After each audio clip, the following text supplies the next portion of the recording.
الحمد لله وكفى والصلاة والسلام على سيد الرسل وخاتم الأنبياء أما بعد فأعوذ بالله من الشيطان الرجيم بسم الله الرحمن الرحيم والرجز فاهجر ولا تمنن تستكثر ولربك فاصبر سبحان ربك رب العزة عما يصفون وسلام على المرسلين والحمد لله رب العالمين اللهم صل على محمد وعلى آل محمد وبارك وسلم ثم صل عليه.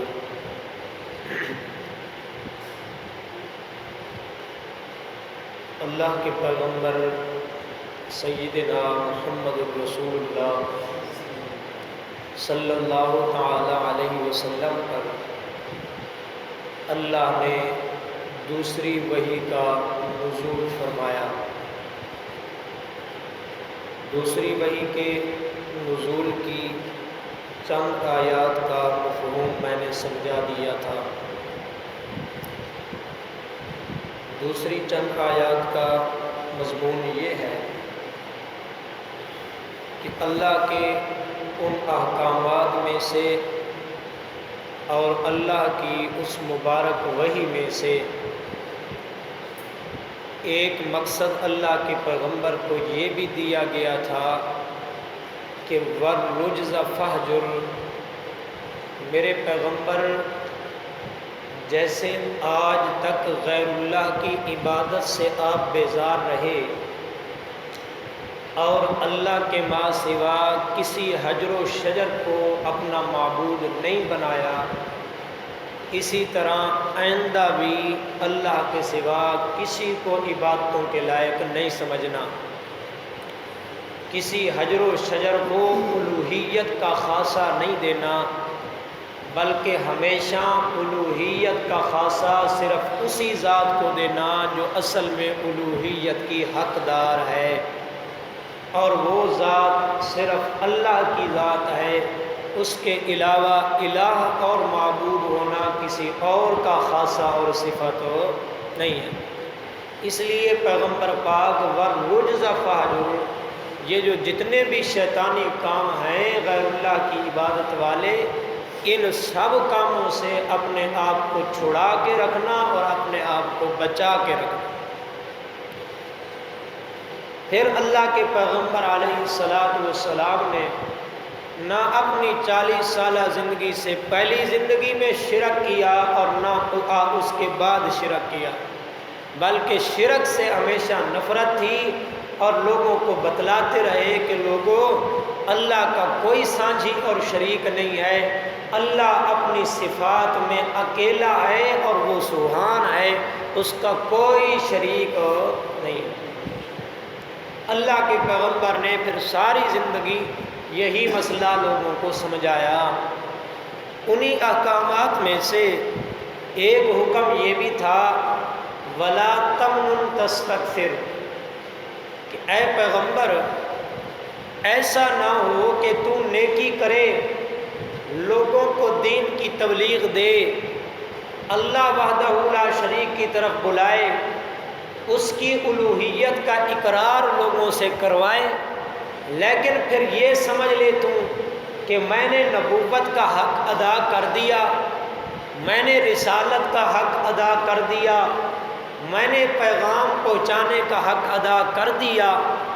نہ پیغمبر پاک، یہ کبھی بھی آپ نے اندر سوچ نہیں لے کے آنی، بلکہ جب بھی کوئی نیکی کا کام کرو اللہ سے ڈرتے رہنا کہ اللہ مجھے کہیں پکڑ نہ لے، اللہ کی پکڑ نہ آ جائے مجھ سے، اور مجھ سے اللہ یہ پوچھ نہ لے کہ ہاں پیغمبر میں نے تجھے نبوت والا فریضہ دیا تھا، تو نے کیا کیا ہے. اللہ نے جب پوچھ لیا پھر اس کا جواب دینا اور اللہ کے سوال کو پورا کرنا، یہ انسان کے بس کی بات نہیں ہے. انسان کے اور بشر کے ماتحت الاسباب جو چیزیں ہیں ان چیزوں میں انسان اللہ کا جواب نہیں دے سکتا. اللہ کا جواب دینا یہ پیغمبروں کی بس کی بات نہیں ہے. دوسرے تو اس کے جو ہے وہ بہت نیچے رہے. اس لیے اللہ کے پیغمبر کو اللہ نے یہ حکم دیا کہ پیغمبر نیکی کر کے یہ نہیں کہنا کہ اب بس میں جنتی ہو گیا، نہ بلکہ میں اللہ کے سوال کا ہر دم فکر رکھنا ہے۔ یہی چیز آج کل ہمارے اندر آ جائے، میں اور تم کامیاب ہیں، لیکن یہ ہمارے اندر چیز نہیں ہے۔ اگر ہم چھوٹی سی نیکی کر لیں نا جی، چھوٹی سی نیکی، ہم سمجھتے ہیں ہم سے بڑا ولی کوئی نہیں ہے، ہم سمجھتے ہیں ہم سے بڑا نیک کوئی نہیں ہے، ہم سمجھتے ہیں ہم سے بڑا کوئی عالم دین نہیں ہے، ہم سمجھتے ہیں ہم سے بڑا کوئی پرہیزگار نہیں ہے، ہم سمجھتے ہیں ہم سے بڑا کوئی متقی نہیں ہے، ہم سمجھتے ہیں دین کا ٹھیکہ تو صرف ہم نے اٹھایا ہوا ہے۔ یہ چیز سے اللہ نے منع فرمایا۔ جتنا انسان حاجی، نمازی، پرہیزگاری، متقی، تقویدار سارا کچھ بن جائے، حتیٰ کہ اس سٹیج پہ پہنچ جائے کہ اللہ کائنات کے اس عالم میں اعلان کر دے رضی اللہ عنہم ورضوا عنہ، لیکن پھر بھی انسان نیک عمل کرنا اور اللہ کے سامنے گریہ زاری کرنا کبھی بھی نہ چھوڑے، کبھی بھی اپنے اندر میں نہ لے کے آئے کہ میں تو میں ہوں۔ یہ میں کرنا اور تکبر کرنا یہ انسان کا خاصہ نہیں ہے، یہ ابلیس شیطان کا خاصہ ہے، انسان کا یہ خاصہ نہیں ہے۔ انسان وہی ہے جو عاجز بن کے رہے، شیطان وہی ہے جو متکبر بن کے رہے۔ بس یہ پہچان ہے انسان اور شیطان کی۔ اگر انسان کسی نے دیکھنا ہو تو وہ اپنے اندر دیکھے کہ میرے اندر عاجزی ہے یا میرے اندر تکبر ہے، میرے اندر میں ہے یا میرے اندر خضوع ہے، میرے اندر بڑا پن ہے یا میرے اندر چھوٹا پن ہے، یہ انسان دیکھ لے۔ اگر انسان کے اندر تکبر نکل آئے، انسان سمجھ لے میں انسانیت پہ نہیں چل رہا بلکہ میں شیطانیت پہ چل رہا۔ تکبر کی بنیاد رکھنے والا یہی بے ایمان ملعون شیطان ہے۔ کیوں؟ اللہ کے قرآن نے کہا اِذْ قُلْنَا لِلْمَلَائِكَةِ اسْجُدُوا لِآدَمَ فَسَجَدُوا إِلَّا إِبْلِيسَ اسْتَكْبَرَ وَكَانَ مِنَ الْكَافِرِينَ۔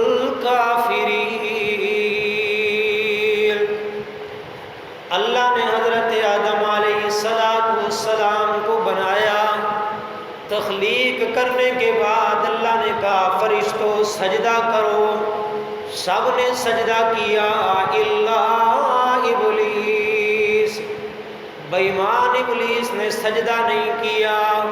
ہاں جی تو کیوں نہیں سجدہ کرتا؟ کہنے لگا میں اس وجہ سے سجدہ نہیں کرتا، میں اس وجہ سے اس کے سامنے نہیں جھکتا، خلقتہ من نار وخلقتہ من طین،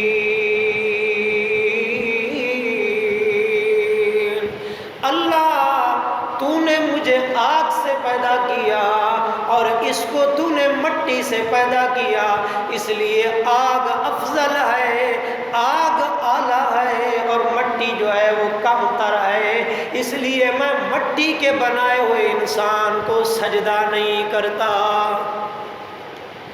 اللہ نے کہا بے ایمانا یہ تیرا مسئلہ ہے؟ ہاں کہا یہ مسئلہ ہے جی، میں ہوں اور یہ ہے، بس مختصر الفاظ یہ سمجھیں۔ اس بے ایمان نے کہا میں ہوں اور یہ ہے، میرا اور اس کا کیا جوڑ ہے، میں اس کو سجدہ نہیں کر۔ تکبر کی بنیاد اصل میں رکھنے والا یہی تھا۔ اللہ نے پیغمبر کو سمجھایا لا تمنن تستکثر، میرا پیغمبر نیکی کر کے یہ نہ کہنا کہ بس میں تو میں ہوں، بلکہ ہر وقت عاجزی کرنا۔ یہ بھی ہو سکتا ہے جو اللہ کے دروازے پہ ایک دن نہیں آیا، اللہ اس کی بخشش کر دے اور مجھے اور تجھے جہنم میں ڈال دے۔ اس سے پوچھنے والا کون ہے؟ وہ تو بڑا غفور الرحیم ہے، اس کی لاٹھی تو بڑی ہے، بے آواز ہے، ان بطش ربک لشدید، اس کی جب پکڑ آتی ہے بڑوں کے سر جو ہے وہ نیچے آ جایا کرتے ہیں۔ اس لیے لا تمنن تستکثر، میرا پیغمبر میں نہیں کرنی بلکہ عاجزی کرنی۔ سمجھ آ گئی؟ یہ اللہ نے حکم دیا۔ والی ربک فاصبر، یہ آخری حکم تھا جی۔ اللہ نے کہا میرا پیغمبر میں نے جس عظیم مقصد کے لیے تجھے چنا ہے نا، اور جو عظیم میں نے رتبہ اور مقام تجھے دیا ہے، جس منصب پہ میں نے تجھے بٹھایا ہے، وہ منصب ایسا ہے، اس میں ایسے راہیں بھی آئیں گی جو بالکل کھٹن ہیں، جن پر چلنا انسان کا دشوار ہے، جو کانٹوں سے لبریز ہیں، جن میں سکون نہیں ہے، جن میں طمانینت نہیں ہے، جو ہمیشہ دشوار ہی دشوار رہی ہیں۔ اس لیے پیغمبر پاک اس نبوت والے سفر میں اگر کہیں پہ کانٹے آ بھی جائیں، والی ربی کا فاصبر، ڈٹ جانا، صبر کر جانا، لیکن اپنی زبان پہ میں اللہ کا شکوہ کبھی نہ لے کے۔ فاصبر، میرا پیغمبر صبر کرنا، بڑی عظیم مشکلات سے دوچار ہونا پڑے گا۔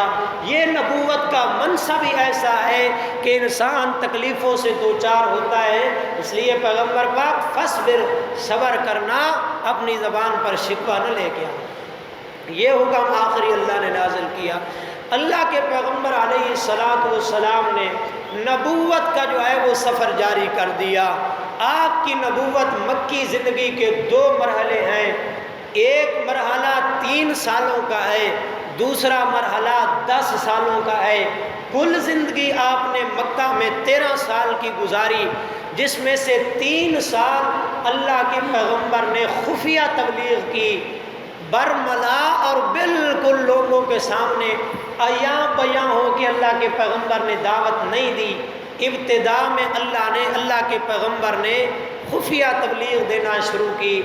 اور ہوتا کیا ہے فطرتاً انسان کے لیے، انسان کو جب کوئی نئی بات معلوم ہوتی ہے، کوئی نیا کام شروع کرنے لگتا ہے، کوئی نئی سوچ انسان کے ذہن میں آتی ہے، کوئی نیا جملہ سنتا ہے، کوئی نئی بات سنتا ہے، سب سے پہلے وہ اپنے جگری یاروں کو بتاتا ہے، سب سے پہلے وہ اپنے ساتھ والوں کو بتاتا ہے، سب سے پہلے وہ جو ساتھ بیٹھنے والے ہوتے ہیں عزیز و اقارب، ان کو بتاتا ہے۔ اس لیے اللہ کے پیغمبر علیہ السلام نے اپنی دعوت کی ابتدا اپنے گھر سے کی، اور اللہ کے پیغمبر نے دعوت اسلام پیش کی حضرت خدیجہ پر۔ حضرت خدیجہ رضی اللہ تعالی عنہا نے اللہ کے پیغمبر کی اس دعوت کو قبول کیا، اور اللہ کے پیغمبر کی اس دعوت پر لبیک کہا، اپنا تن من دھن سارا کچھ اللہ کے پیغمبر کی عظمت اور آپ کی نبوت کے جاہ و جلال پر قربان کرنے کا عہد و پیمان کر لیا۔ یہی دعوت چلتی رہی خفیہ طور پہ۔ اللہ کے پیغمبر نے اپنے غلام حضرت زید بن حارثہ کو یہ دعوت پیش کی، انہوں نے بھی اس دعوت پر لبیک کہا۔ اللہ کے پیغمبر کی کفالت میں جو بچہ تھا، جس کا نام حضرت علی بن ابی طالب رضی اللہ تعالی عنہ ہے، وہ تھے اللہ کے پیغمبر نے ان پر اسلام کو پیش کیا۔ انہوں نے اسلام کا یہ جو بول تھا اس کو بالا کیا، اور اسلام کے اس میٹھے جام کا گھونٹ جو ہے وہ پی لیا۔ پھر اللہ کے پیغمبر کا جگری یار، رفیق غار، اللہ کے پیغمبر کا سفر و حضر میں ساتھی، اللہ کے پیغمبر کا روزے میں ساتھی، اللہ کے پیغمبر کا ہر سفر میں ہونے والا ساتھی، حضرت سیدنا امیر المومنین خلیفۃ المسلمین سیدنا حضرت ابوبکر صدیق رضی اللہ تعالی عنہ، آپ پر اللہ کی نبوت نے دعوت کو پیش کیا، آپ نے بھی دعوت کو قبول کیا۔ یہ وہ لوگ ہیں جنہوں نے اللہ کے پیغمبر کی اولاً دعوت کو قبول کیا۔ اللہ کے پیغمبر نے دعوت دی اور فوراً انہوں نے لبیک کہا۔ پھر حضرت صدیق اکبر چونکہ جو ہے وہ بڑے اعلیٰ اخلاق کے مالک تھے، جن کو اللہ نے اخلاق حسینہ سے نوازا تھا، جو صاحب مروت بھی تھے، سخاوت کے بھی بڑے اعلیٰ کردار کے مالک تھے، جن کو اللہ نے مال بھی بڑا دیا تھا، تجارت کا مال بھی لے کے جایا کرتے تھے، بہت بڑے تاجر بھی تھے، لوگوں کی آمد و رفت لگی رہتی تھی، کوئی کسی مقصد کے لیے آ رہا ہے، کوئی کسی مقصد کے لیے آ رہا ہے۔